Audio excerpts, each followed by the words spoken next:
శ్రీధర్ బాబు గారి వ్యాఖ్యలు దయ్యాలు వేదాలు వల్ల ఇచ్చినట్టున్నాయి. ఈ సభలో అనేక సందర్భాల్లో సాంప్రదాయాలు ఉన్నాయి. చాలా సందర్భాల్లో కూడా స్పష్టంగా ఇదే శ్రీధర్ బాబు గారు, భట్టి గారు, మేము ఎల్ఏ మినిస్టర్ అన్నప్పుడు క్వశ్చన్ అవర్లో సరైన సమాధానం రాలేదని మీరే అనేక సార్లు ఈ సభలో వాకౌట్ చేసిపోయారు. మీరు ప్రొటెస్ట్ చేసే అవకాశం ఇచ్చాం.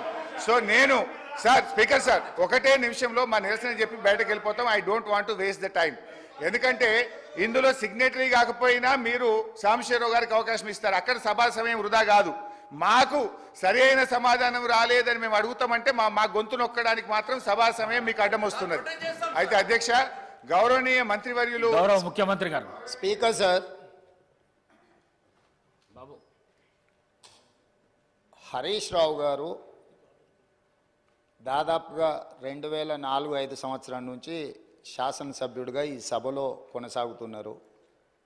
2014 నుంచి 2023 వరకు వారు మంత్రిగా కొనసాగినరు. వారికి లెజిస్లేటివ్ అఫేర్స్ మినిస్టర్గా కూడా పనిచేసిన అనుభవం ఉంది.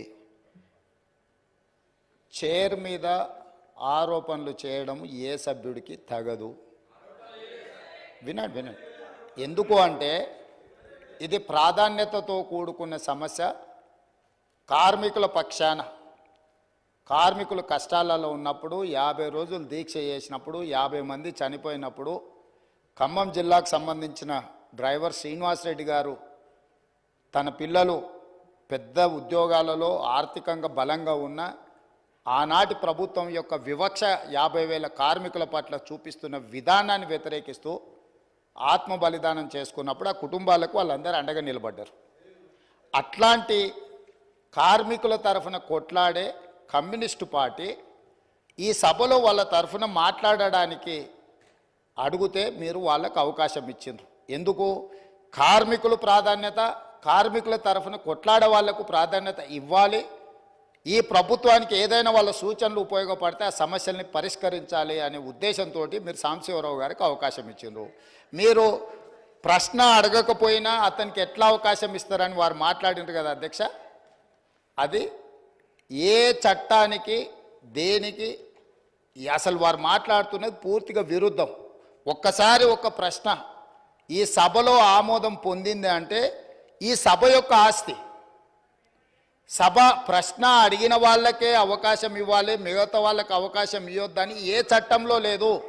ఒక్కసారి ప్రశ్న ఈ ప్రశ్నావళి 10 ప్రశ్నలు ఉన్నాయి కదా అధ్యక్ష. ఇప్పుడు ఇందులో ఉన్న ఈ ప్రశ్నావళి ఈరోజు ఆమోదం పొందిన ఈ 10 ప్రశ్నలు ఉన్నాయి కదా. 10 ప్రశ్నలు క్వశ్చన్ అవర్, 1 గంటలో ఈ 10 ప్రశ్నలకు చర్చ జరిగి దీని మీద సమాధానాలు చెప్పడానికి కోసమే 10 ప్రశ్నలు పెట్టింది. అంటే ప్రతి ప్రశ్నకు 6 నిమిషాలల్లో మనం చర్చ ముగించుకోవాలి. అట్లా 60 నిమిషాలల్లో వీటన్నిటికీ ప్రభుత్వం వైపు నుంచి సమాధానాలు రాబట్టుకోవడానికి ప్రయత్నం చేయాలి. కొన్నిసార్లు ప్రశ్న యొక్క ప్రాధాన్యతను బట్టి తమరు అనుమతిస్తే ఆ చర్చ ఒక్కోసారి కొంత ఎక్కువసేపు కూడా జరగడానికి అవకాశం ఉంటుంది.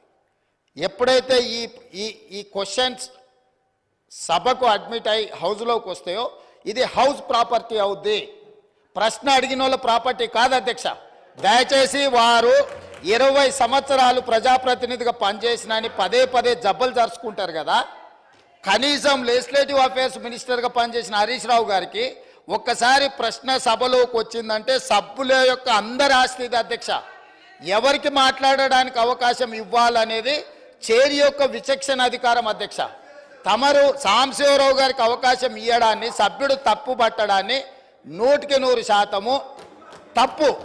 కాబట్టి వారు అట్లా మాట్లాడడాన్ని భవిష్యత్తులోనైనా సవరించుకోవాలి. అదేవిధంగా వారు పదే రూల్ బుక్ గురించి మాట్లాడుతున్నారు అధ్యక్ష. అదే రూల్ బుక్లో చాలాసార్లు వారు కోట్ చేసిరు. సభ్యులు చైర్ను వదిలి పోడియంలోకి వస్తే అదే రూల్ బుక్లో ఆ సభ్యులను బయటకు పంపించే ప్రొవిజన్ కూడా ఉంది అధ్యక్ష. తమరికి తెలుసు కదా అధ్యక్ష అది. కానీ మీరు అది ఉపయోగించలే. ఎందుకంటే ఈ సమస్య యొక్క ప్రాధాన్యత మీకు తెలుసు కాబట్టి వారు ఎంతసేపు అడిగినా దానికి ప్రభుత్వం వైపు నుంచి స్పష్టమైన సమాధానం ఇచ్చిండ్రు. ఆ సమాధానంతో వాళ్ళు సంతృప్తి చెందకపోవచ్చు. ఎందుకంటే 10 సంవత్సరాలు వాళ్ళు చేసిన తప్పులు ఈ ప్రభుత్వం కూడా చేయాలని వాళ్ళ కోరిక ఉండొచ్చు.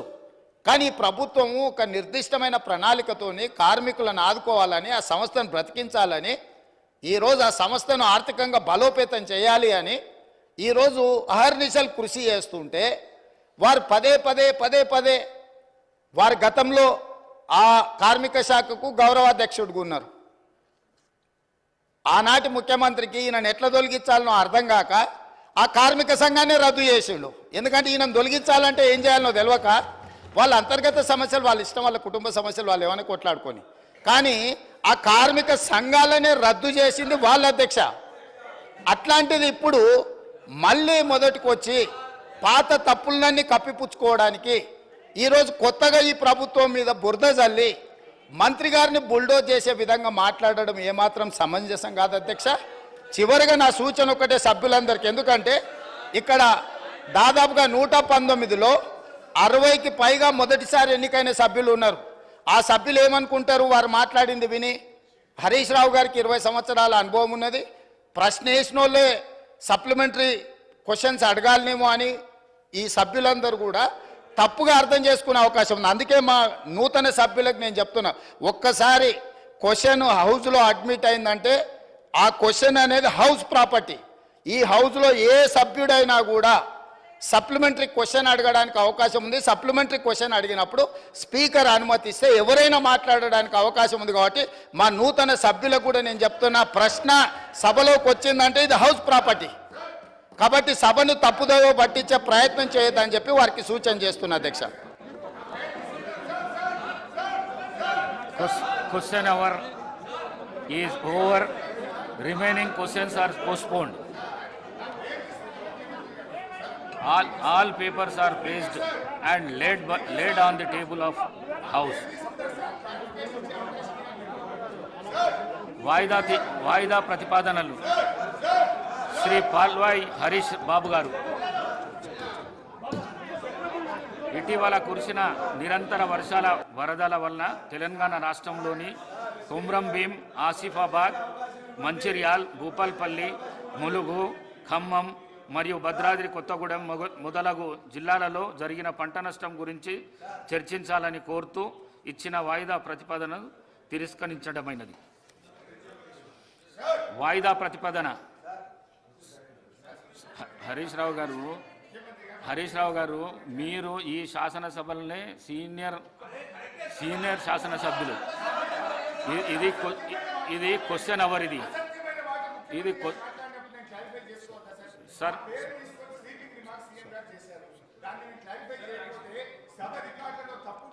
మీరు కూర్చోండి ప్లీజ్. ఇస్తా అవకాశం ఇస్తా, కూర్చోండి.